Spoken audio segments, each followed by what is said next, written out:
Bonjour tout le monde et bienvenue dans cette vidéo de formation qui parle de la conception d'un plan d'action. Alors le plan d'action est nécessaire pour que vous puissiez concrétiser votre idée de projet. Je crois que actuellement à l'étape à laquelle nous sommes dans Biz Step by Step, il est temps de concevoir votre propre plan d'action pour votre projet.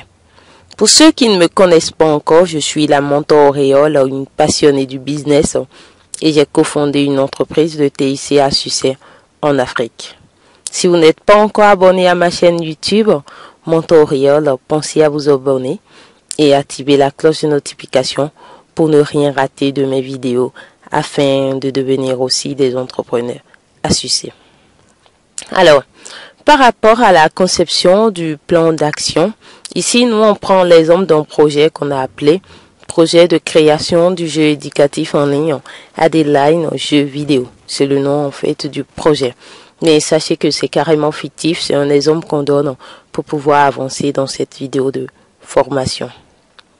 Alors l'outil dont vous aurez besoin, vous pourrez utiliser facilement Word, Excel ou un outil qui va être équivalent dans Google. Mais vous avez la possibilité de prendre juste votre cahier ou une feuille et de faire votre plan dessus, votre plan d'action dessus. Il n'y a pas de problème, ça ne va même pas altérer l'efficacité du plan. Non.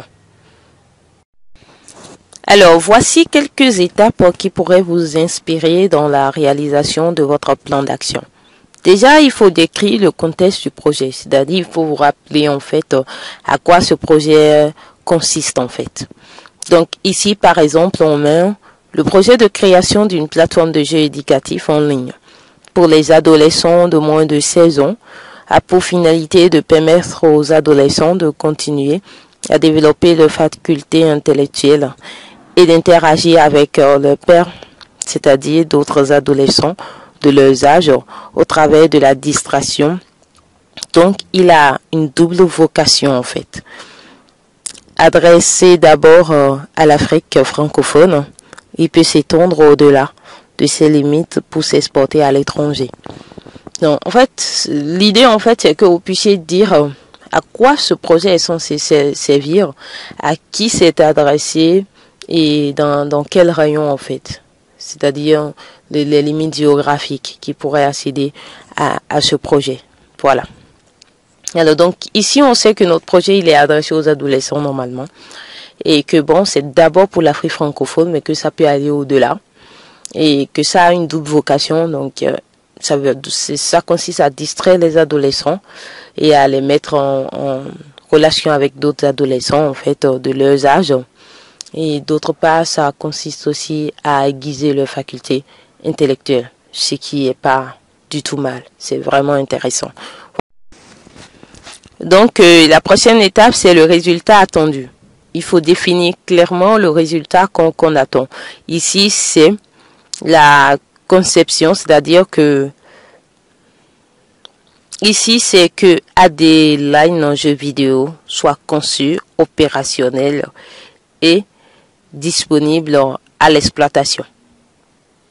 C'est ça le résultat qu'on attend. C'est-à-dire que l'idée, c'est que le projet Adeline jeu vidéo puisse déjà être conçu en fait, que ça soit disponible pour que sa cible puisse l'exploiter, puisse l'utiliser. Donc vous formulez en fait le résultat que vous attendez en fonction de votre projet. Alors la prochaine étape va être les objectifs. Par rapport à votre résultat, vous essayez de faire un certain nombre d'objectifs. Ici, dans ce cas, moi, j'ai fait juste 3 objectifs pour qu'on puisse aller vite. Donc, mon premier objectif va être faire une maquette et convaincre les partenaires. C'est-à-dire quoi? On va concevoir un prototype.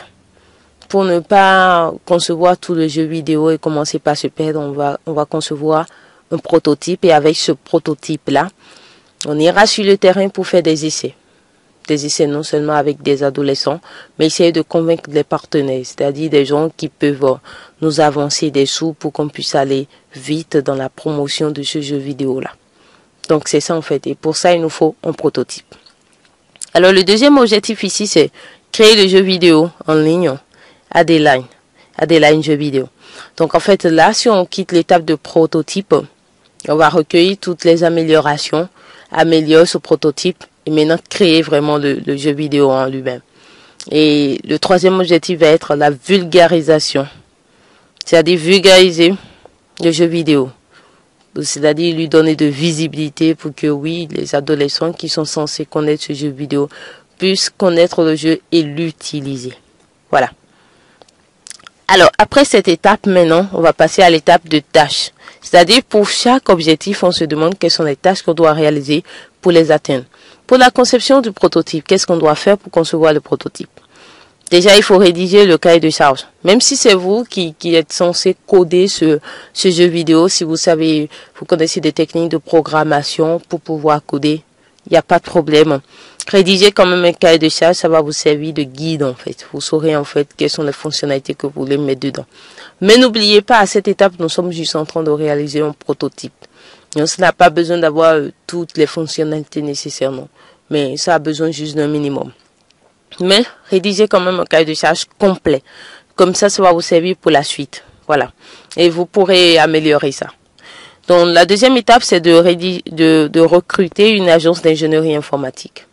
Oui, si vous ne pouvez pas le faire par vous-même, vous recrutez une agence d'ingénierie informatique. Moi, je propose de travailler avec une agence d'ingénierie informatique. Pourquoi?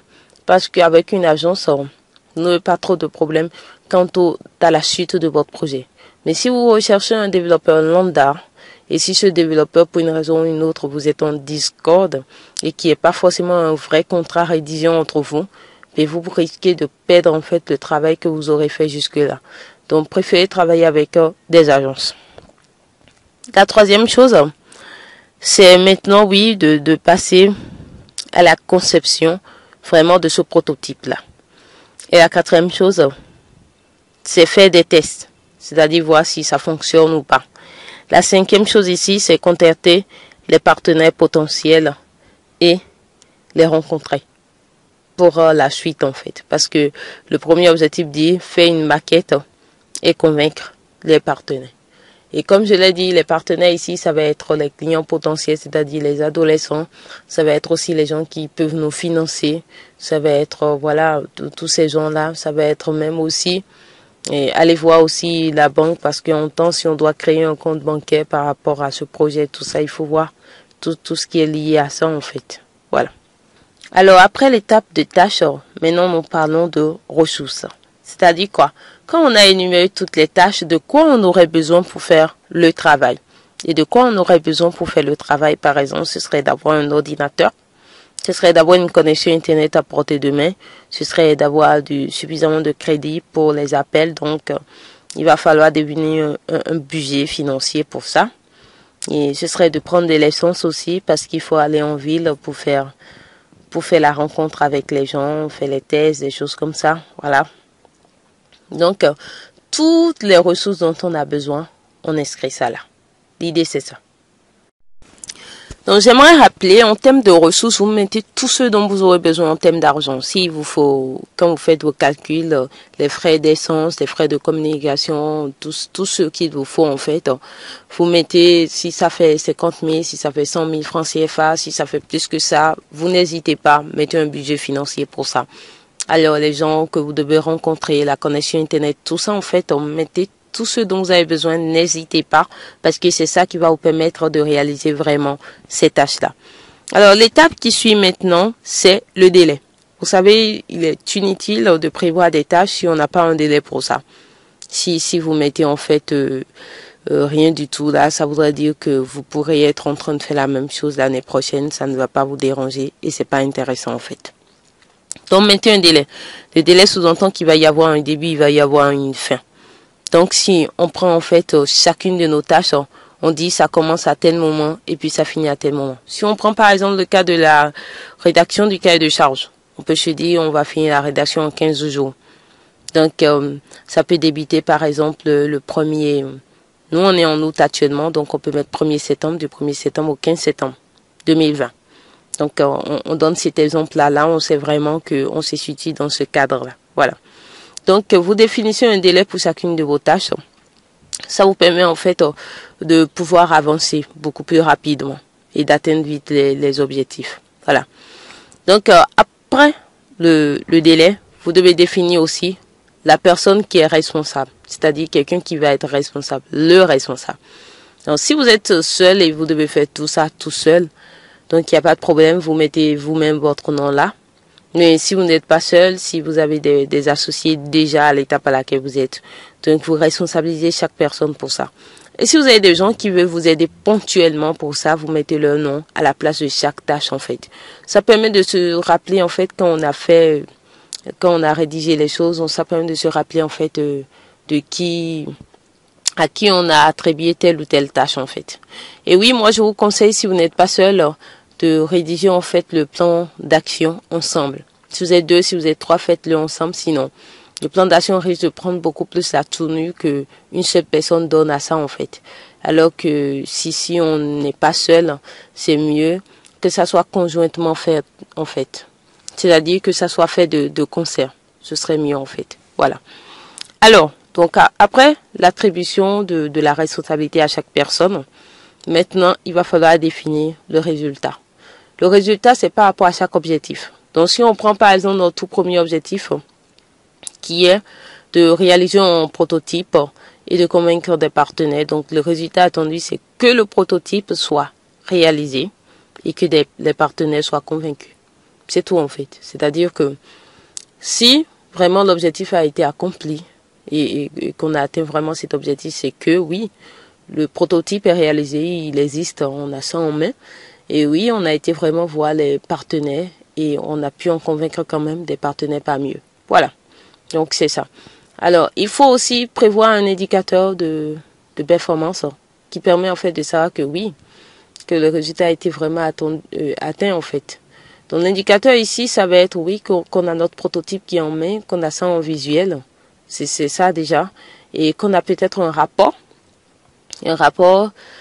qui nous permet de savoir que oui, on a été voir des partenaires en fait. Parce que si on voit des partenaires, ce serait bien d'avoir une documentation ou de prendre sur notre tablette ou notre ordinateur, de recueillir en fait toutes leurs remarques, de recueillir le retour qu'ils ont eu à faire. Donc avec ce rapport, le prototype, on sait que cet objectif a été atteint, tout simplement. Voilà.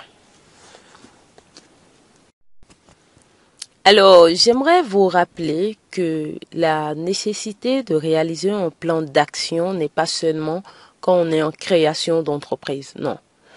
Quand vous voulez lancer un nouveau projet, un nouveau produit, un nouveau service, oui, c'est bien de réaliser un plan d'action. Ça vous permet en fait de pas naviguer à vue et ça vous permet en fait de pas perdre de vue votre objectif en fait.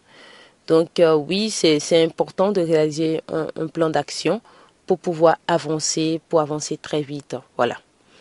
Alors, j'aimerais vous remercier d'avoir suivi cette vidéo de formation. Et voilà, j'aimerais préciser que vous pourrez ajouter dans votre plan d'action tout ce que vous pensez être utile. Et un plan d'action, c'est pas figé. Vous pouvez faire un suivi pour ça. C'est d'ailleurs pour ça que c'est intéressant de prévoir un suivi évaluation.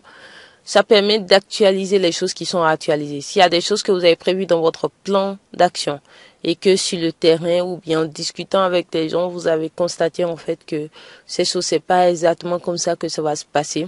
Si par exemple vous rencontrez votre cabinet d'ingénierie informatique et le cabinet vous dit non, pour telle fonctionnalité on va faire ça comme ça, etc. Vous pouvez repartir en fait, changer votre cahier de charge, des choses comme ça. Donc, en fonction des retours que vous aurez en fait à actualiser ce plan d'action. Donc, soyez ouverts et soyez attentifs pour l'actualiser au fur et à mesure que c'est nécessaire. Alors, un sincère merci pour vous d'avoir suivi cette vidéo. Et si vous n'êtes pas encore abonné à ma chaîne YouTube Mentorial, pensez à vous abonner pour ne rien rater de mes vidéos. D'ici là, portez-vous bien, que la grâce de Dieu descende sur vous abondamment. À très vite pour une nouvelle vidéo. Au revoir.